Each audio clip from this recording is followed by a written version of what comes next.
Bienvenue sur le plateau de Parole d'élus. Nous recevons aujourd'hui le conseiller départemental et maire de Raon-l'Étape, Benoît Pierrat. Bonjour Benoît Pierrat. Bonjour à vous.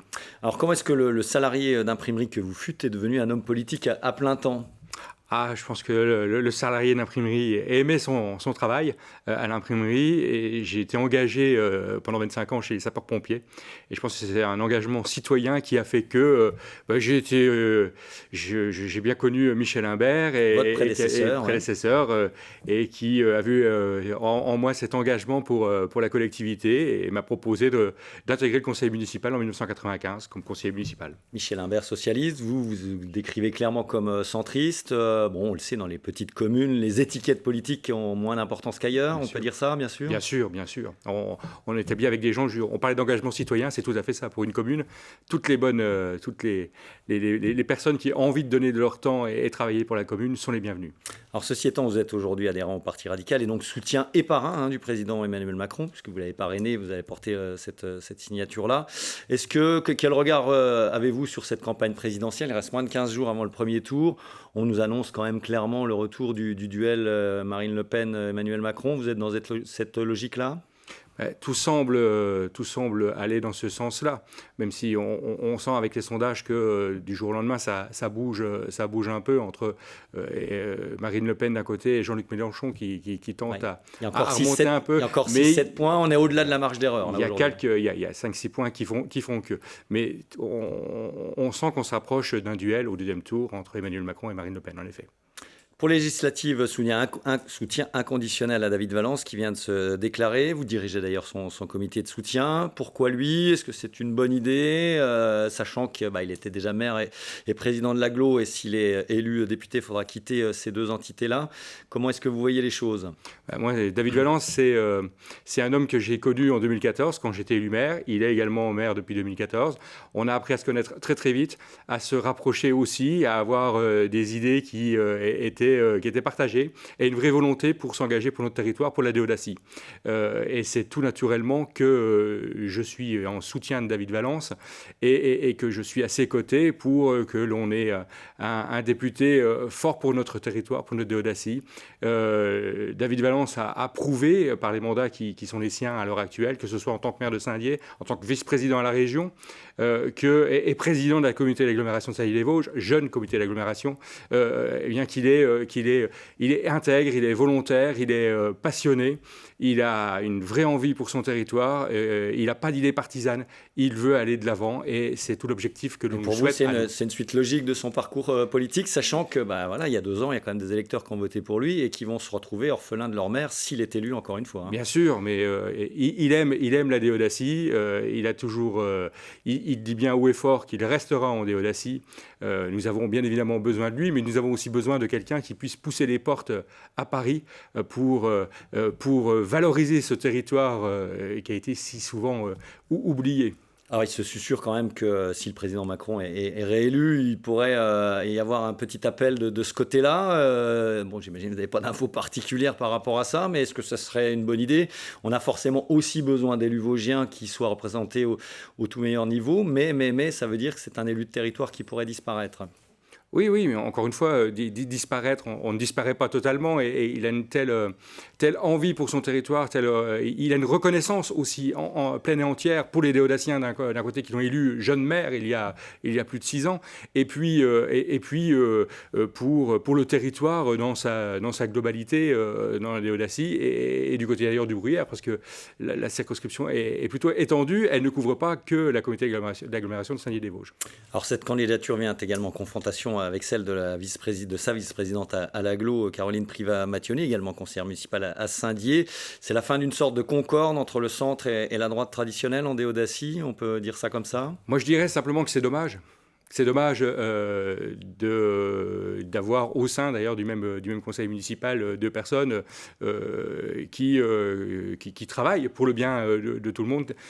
Les relations sont tendues, clairement, aujourd'hui? Je ne suis pas suffisamment présent du côté de la mairie de Saint-Dié-des-Vosges pour le constater. Non, je pense que on a deux personnes qui sont suffisamment intelligentes aussi pour continuer à travailler pour le bien commun. L'avenir nous dira ce qui va se passer. Moi, je ne suis pas de ceux qui aiment les campagnes les uns contre les autres, vous voulez dire? Les uns contre les autres. Je pense qu'il n'y a pas de reproches. Nous sommes en démocratie, chacun et chacune est libre de se présenter. Moi, j'ai décidé de soutenir David Valence pour les raisons que j'ai évoquées tout à l'heure. Voilà, mais maintenant, l'avenir nous dira et il va falloir aller mobiliser et solliciter aussi les électeurs de part et d'autre. Allez, on va revenir un petit peu à la politique plus près de chez nous, du territoire. Un mot juste avant, comme nous le faisons toujours, sur vos indemnités. On va voir ça en tableau. Elles s'élèvent à quelque chose comme un peu moins de 1 600 € net en tant que conseiller départemental, un peu plus en tant que maire de Raon-l'Étape et un peu moins de 1 200 € comme vice-président de l'Agglo. Question traditionnelle, est-ce que ça vous paraît justifié par rapport à l'engagement mis dans la vie publique? C'est simple, combien d'heures vous faites dans la semaine? J'imagine que c'est beaucoup d'heures d'engagement public. Oui, c'est beaucoup d'heures. Après, on l'a choisi. Alors, on est élu, mais on a choisi aussi de défendre les intérêts de notre territoire, de notre commune. Avec la précarité, je vous coupe, mais c'est-à-dire que ça peut s'arrêter du jour au lendemain, évidemment. Bien sûr, bien sûr. Vous savez, quand on est... moi, j'ai été élu en 2014 à 45 ans. J'ai travaillé 25 ans dans l'imprimerie, mais je n'avais qu'une... Je savais pertinemment qu'être maire de Raon-l'Étape, maire d'une commune de 6500 habitants, c'était une vraie demande aussi, et puis un vrai challenge et un gros travail. Et je ne concevais pas de pouvoir être là que le soir, après le travail. Donc oui, il faut des indemnités, il faut quand même qu'on puisse vivre correctement. Et je ne pense pas qu'au niveau local, on soit surpayé. Maintenant, moi, je ne me plains aucunement de ce que j'ai. Je vis normalement. Sachant que si c'était un filon, on aurait sans doute moins de mal à trouver des candidats aux mairies. C'est évident. Alors, quand au nombre d'heures, c'est vraiment difficile. On part le matin très tôt et on revient très tard. Voilà. On peut être réveillé la nuit pour des incendies ou des choses de ce genre. Oui. Allez, vraiment des questions de territoire maintenant, avec ce qui a longtemps été, il faut bien le dire, un crève-cœur pour vous. La perte de l'hôpital, avec cette constitution d'un nouvel hôpital des 5 Vallées à Moyen-Moutier qui remplace votre établissement, celui qui était installé à Senones. C'est toujours pas digéré? Vous pensez que ça a été mal fait, mal conçu? Non, je dirais juste que oui.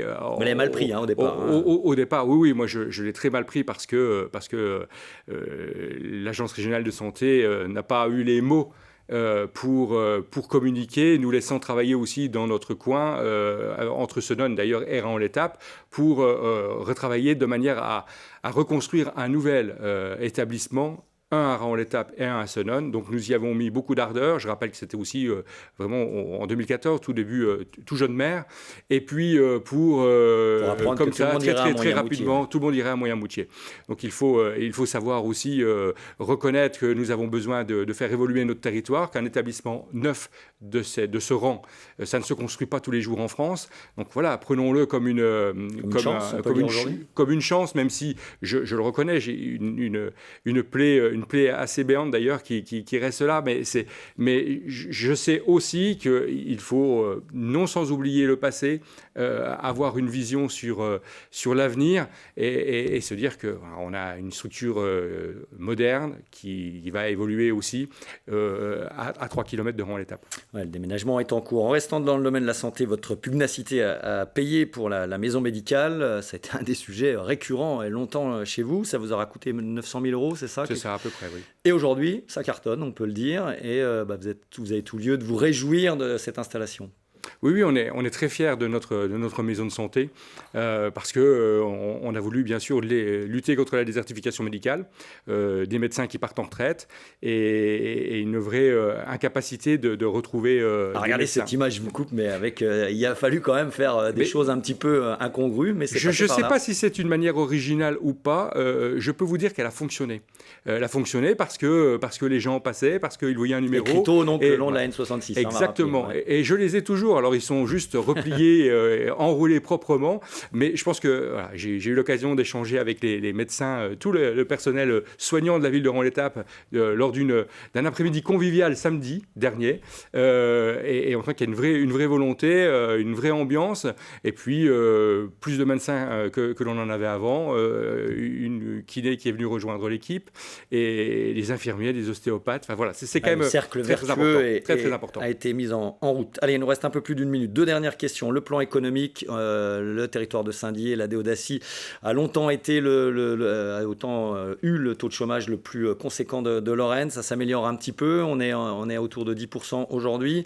Il y a encore du travail, mais il y a un élan, on peut dire ça, d'un point de vue économique? Oui, il y a un vrai élan. Je pense que le plan de relance a fait les choses. On a des entrepreneurs qui sont courageux, ambitieux, volontaires, de belles entreprises qui investissent fortement. Alors voilà, Gestra, il y a Orest. Alors Orest va bientôt construire ce bâtiment sur Saint-Dié-des-Vosges. Alors c'est 250 emplois à la clé. Gestra, moi je suis très très fier en venant chez vous de voir ces piliers en béton qui sont en train de se monter sur le parc d'activité Raonais. C'est très très important pour le territoire, comme quoi la Déodacie, elle a été en souffrance.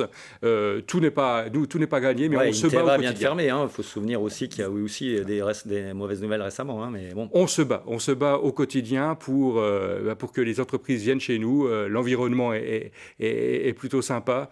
C'est un beau territoire, on en profite. Tout dernier mot sur, du coup, alors les entreprises c'est bien, mais des gens qui habitent sur le territoire c'est encore mieux. La démographie, l'immobilier, allez, 30 secondes là-dessus. Il y a un élan là encore, on a stoppé la baisse de la démographie et on vend très bien chez vous. Plus aucun terrain communal n'est à vendre sur la ville de Ramon-l'Étape. On a des jeunes et des moins jeunes qui viennent s'installer, pas spécialement d'ailleurs du coin, plutôt d'Alsace en grande partie et du côté de la banlieue nancéenne. Donc ça c'est des images d'archives, hein. Elles ont quelques mois, mais c'est fini, il n'y a plus rien à construire chez vous. Il y aura toujours, mais en termes de terrains communaux, il n'y en a plus. Terrains privés, il y en a encore. Mais on sent, oui, moi je signe beaucoup de déclarations d'intention d'aliéner. Voilà. Beaucoup d'Alsaciens, les biens sont... Oui, et pas que. On sent que l'effet... alors je ne sais pas si c'est l'effet Covid, même si on le dit, mais les gens des métropoles viennent s'installer chez nous. Et pas pour une résidence secondaire, pour y habiter. Benoît Pierrat, le maire de Ramon-l'Étape et conseiller départemental, était notre invité. Merci Benoît Pierrat. Merci On se retrouve la semaine prochaine pour un nouvel entretien politique.